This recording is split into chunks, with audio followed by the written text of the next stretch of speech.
At family dinner, my aunt raised her glass and said, "To the ones who actually do something with their life." My sister smirked. Not everyone can freeload forever. My mom just laughed. I took a sip of water, pulled out my phone, and said, "Cool. Should have told the lawyer the rest of this property isn't even supposed to be here." Then the room went quiet. I, 32M, never expected that Sunday dinner at Mom's house would be the day I'd finally have enough. The familiar smell of roast chicken filled the dining room, but the atmosphere was anything but warm.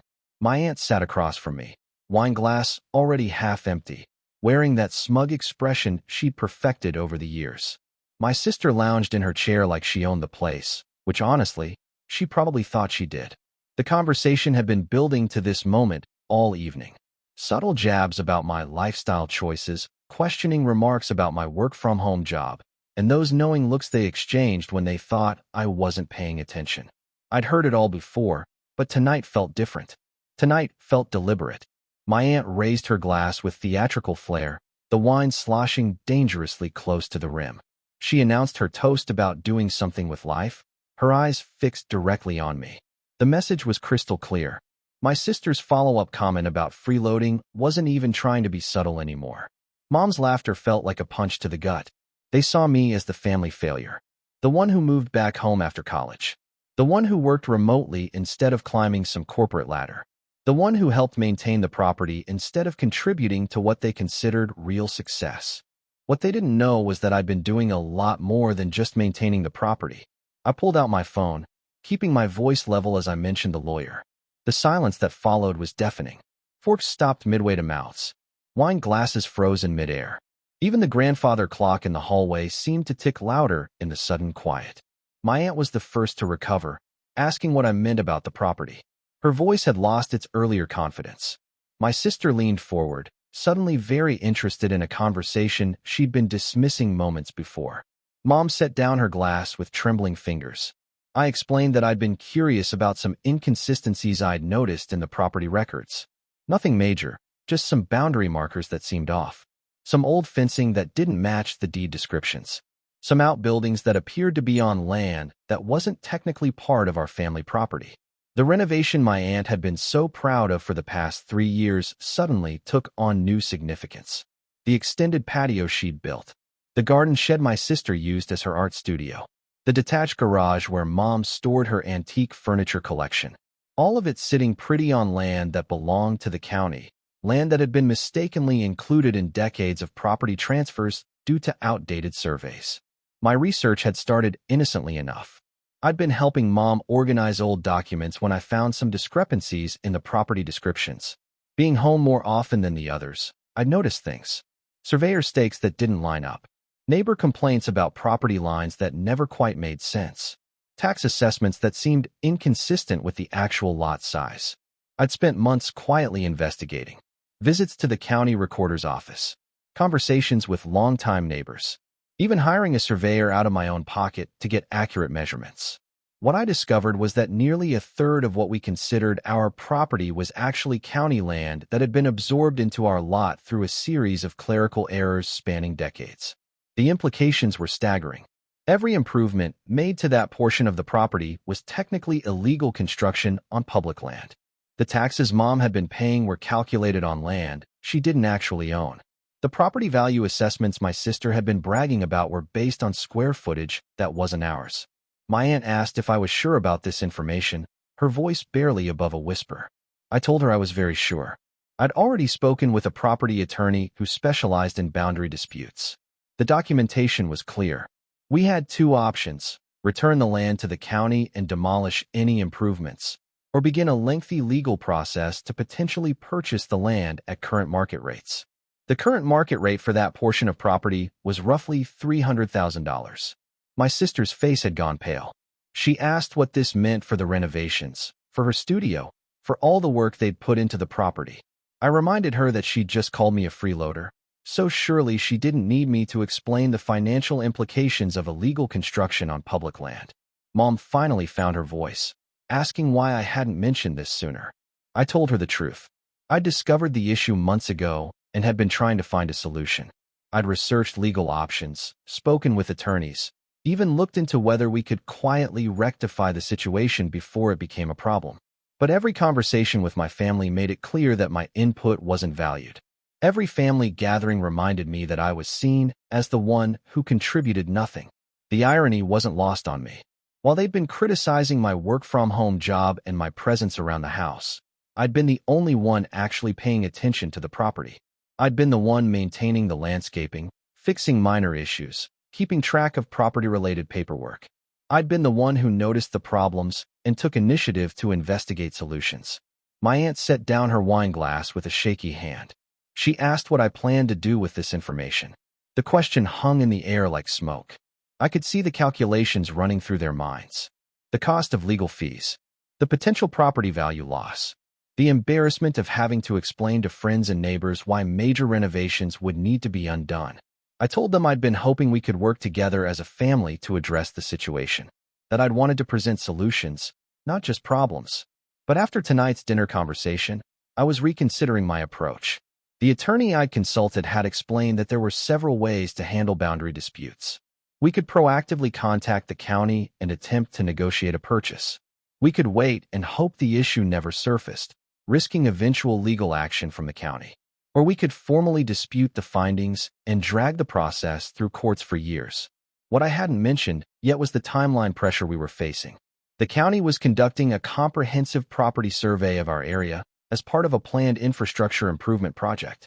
New water lines, updated electrical grids, the whole 9 yards. Every property in our neighborhood would be professionally surveyed within the next 6 months. Our little boundary issue wouldn't stay hidden much longer. My sister asked if there was any way to fix this quietly. Her art studio represented years of work and thousands of dollars in modifications. Mom's antique storage had been carefully climate-controlled and organized. My aunt's patio renovation had been featured in the local home and garden magazine just last month. I explained that quiet fixes were expensive fixes. The attorney's fees alone would run into 5 figures. The cost to purchase the disputed land would be substantial. The alternative of removing improvements and returning the land would eliminate roughly 40% of the property's current market value. The room stayed quiet except for the sound of Mom fidgeting with her napkin. My aunt stared at her plate like it might provide answers. My sister kept opening her mouth to speak, then closing it again. I told them I'd been prepared to use my savings to help cover the legal costs, that I'd been willing to take on the project management to minimize expenses, that I'd already researched contractors who could handle any necessary modifications with minimal disruption. But their attitude tonight had made me realize something important about family dynamics.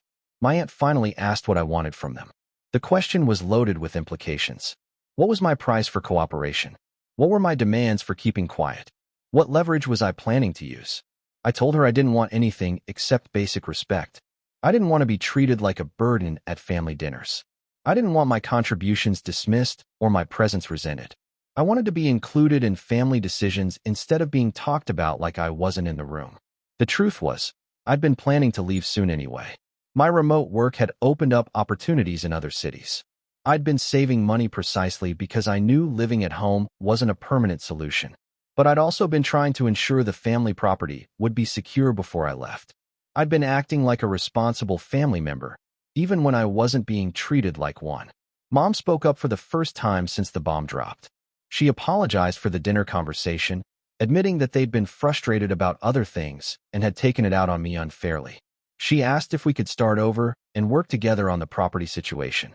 I appreciated the apology, but pointed out that this pattern had been going on for months. Tonight wasn't an isolated incident. It was the culmination of a long series of dismissive comments and excluding behavior. The property situation had just provided a moment of clarity about family roles and expectations. My sister asked if I was threatening to abandon the family over hurt feelings. The question revealed how little she understood about the situation. This wasn't about hurt feelings. This was about practical consequences of treating a family member like a liability instead of an asset. I explained that I'd be leaving town within the next few months regardless of tonight's conversation. The property issue would need to be resolved with or without my help. The legal and financial consequences would happen whether I stayed involved or walked away. The only question was whether we'd handle this as a family or whether they'd deal with it alone. The leverage wasn't intentional, but it was real. I'd done all the research. I'd established the relationship with the attorney. I'd identified the timeline and options. Without my involvement, they'd be starting from scratch with a complex legal situation and a ticking clock. My aunt asked what would happen if I just left without helping. I told her honestly that they'd probably figure it out eventually, but it would cost more money and take more time. The county survey was happening whether we were prepared or not. The boundary dispute would surface whether we addressed it proactively or reactively. The conversation continued for another hour. Apologies were offered and accepted. Plans were discussed and tentatively agreed upon. My family seemed genuinely surprised that I'd been handling such a significant issue on my own, and somewhat embarrassed about their assumptions regarding my contributions. We agreed to meet with the attorney together the following week. Mom insisted on covering the legal costs, acknowledging that I'd already invested significant time and money into investigating the situation. My aunt offered to research contractors and get estimates for various scenarios. My sister volunteered to handle correspondence with neighbors who might be affected by surveying activities. Update 1. The attorney meeting went better than expected. Having done most of the preliminary research, we were able to move quickly through the technical details and focus on strategy. The lawyer confirmed my findings and complimented the thoroughness of my documentation.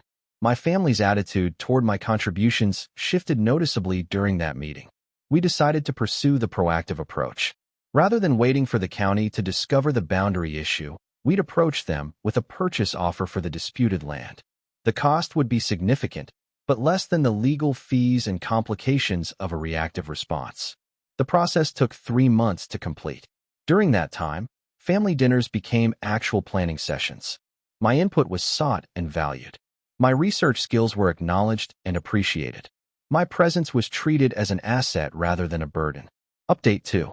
The property purchase was finalized last week. The cost was substantial but manageable when split among family members. More importantly, we retained ownership of all improvements and maintained the property's full market value. The county was cooperative throughout the process, appreciating our proactive approach. My aunt's patio renovation is safe. My sister's art studio is legally established. Mom's antique storage is properly documented. The property boundaries are clearly marked and officially recorded. The infrastructure improvements can proceed without complications. I'm still planning to move out of town, but now it's a choice rather than an escape. The job opportunity I've accepted includes regular travel back to this area, so I'll be able to maintain family connections without living in the same house. Update 3. 6 months later, our family dynamic has completely transformed. Sunday dinners are collaborative rather than competitive. My work-from-home career is respected rather than dismissed. My contributions to family decisions are sought rather than ignored. The property situation taught us all valuable lessons about assumptions and communication. My family learned not to mistake quiet competence for lazy indifference. I learned not to assume that my efforts were unnoticed or unappreciated. The boundary dispute resolution has actually increased the property value beyond our initial investment. The clear title and updated surveys made the property more attractive to insurance companies and potential buyers. What started as a problem became an improvement. More importantly, we learned to function as a team rather than a hierarchy. Family gatherings are now opportunities for collaboration rather than criticism. Everyone's strengths are recognized and utilized rather than overlooked or diminished. The revenge wasn't really revenge at all. It was accountability. Sometimes family members need to understand the real consequences of their attitudes and assumptions. Sometimes the quiet person in the room is the one holding everything together. My aunt still raises her glass at family dinners, but now she toasts actual accomplishments rather than implied failures. My sister still makes jokes, but they're inclusive rather than excluding. Mom still hosts our gatherings, but she makes sure everyone feels welcome rather than tolerated. The best part is that none of this required ongoing drama or grudges. Once the communication improved and the underlying issues were addressed, the family relationships naturally became healthier. We're all still the same people with the same personalities, but we interact with mutual respect rather than unexamined assumptions. Looking back, that Sunday dinner was a turning point for all of us. Sometimes one moment of truth-telling can reshape years of problematic patterns. Sometimes the person everyone takes for granted is the person holding the most important pieces of the puzzle.